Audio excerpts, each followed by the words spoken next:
les 10 endroits les plus dangereux de la planète. Erta-Ale, désert de Danakil, Éthiopie.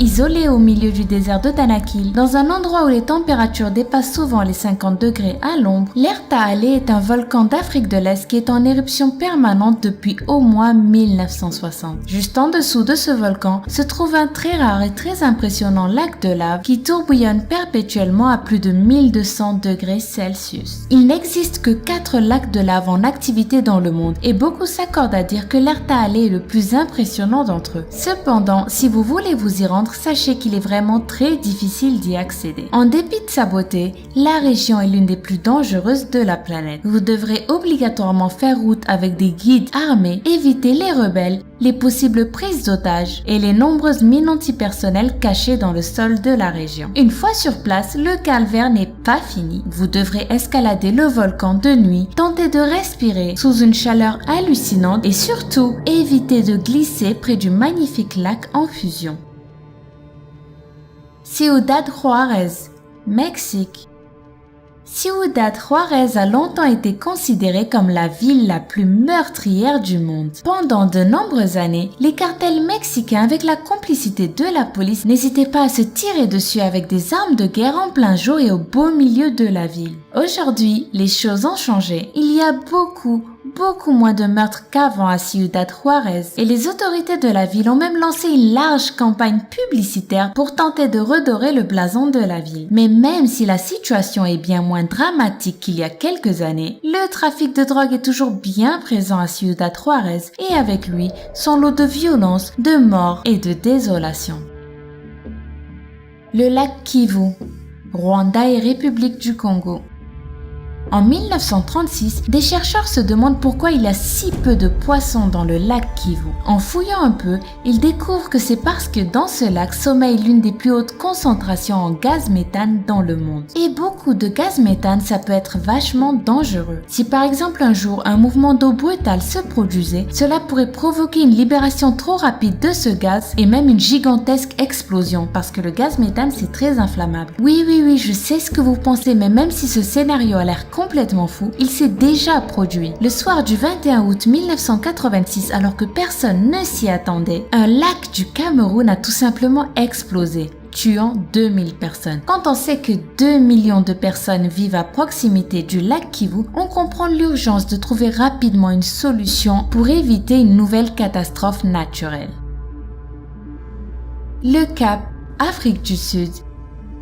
Une chose est sûre, l'Afrique du Sud est un pays à part en Afrique. Situé à l'extrémité sud de ce continent, à la jonction de 2 océans, c'est le pays d'Afrique le plus moderne et l'un des plus prospères. Le tableau serait idyllique si le contraste énorme des richesses entre les habitants du pays n'avait pas autant accru l'insécurité et la violence dans cet immense pays. Cape Town particulièrement grouille de jeunes hommes désœuvrés, armés et sans pitié. Les vols, les viols en réunion, les enlèvements et les meurtres sont toujours très violents et n'épargnent personne. La population locale tout d'abord, mais aussi les touristes qui sont obligés, s'ils veulent visiter la ville, de se barricader constamment à la nuit tombée. Mogadiscio, Somalie. Depuis l'effondrement du gouvernement central en 1991, la Somalie est tout simplement l'un des endroits les plus dangereux au monde. Ce pays est devenu le paradis des chefs de guerre, des pirates, des preneurs d'otages, des fabricants de bombes et des insurgés islamistes fanatiques. Sur terre comme en mer, plus rien ne va en Somalie et Mogadiscio, la capitale, centralise un peu toute la violence du pays. Mogadiscio est l'une des villes les plus dangereuses et les plus instables du monde. À Mogadiscio, vous êtes seul. Vraiment seul. Suite à la tournure dramatique qu'ont pris toutes leurs tentatives d'intervention, même les puissances internationales ont arrêté de se mêler des affaires de la Somalie. Ne reste plus qu'un peuple affamé, apeuré et attristé qui assiste impuissant au désordre général qui règne dans ce jeune pays de l'Afrique de l'Est. La route des Yungas, Bolivie.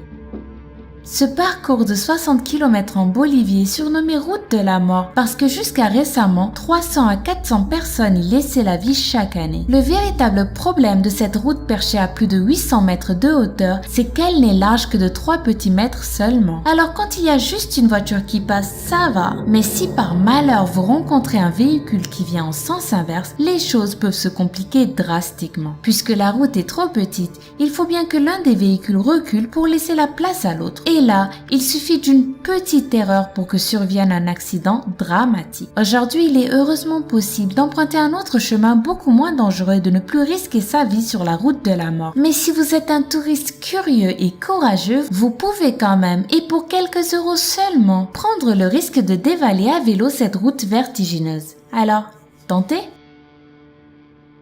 San Pedro Sula, Honduras. San Pedro Sula, deuxième plus grande ville des Honduras, n'est pas vraiment une destination à conseiller aux personnes en quête de calme et de repos. Gangs, trafiquants de drogue et assassins trouvent tous leur refuge à cet endroit. Les scènes de crime sont devenues banales pour les habitants de San Pedro Sula qui vivent constamment dans la peur. 97% des crimes qui s'y commettent restent à tout jamais impunis et la ville est régulièrement première dans tous les classements de villes dangereuses disponibles sur Internet. Seules les firmes de sécurité privées, les vendeurs de cercueils et les marchands de services funéraires se complaisent dans l'insécurité totale qui règne à San Pedro Sula.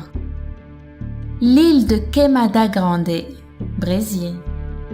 Si tous les Brésiliens ont forcément un jour ou l'autre entendu parler de l'île de Queimada Grande, ils ne voudraient pour rien au monde y mettre les pieds.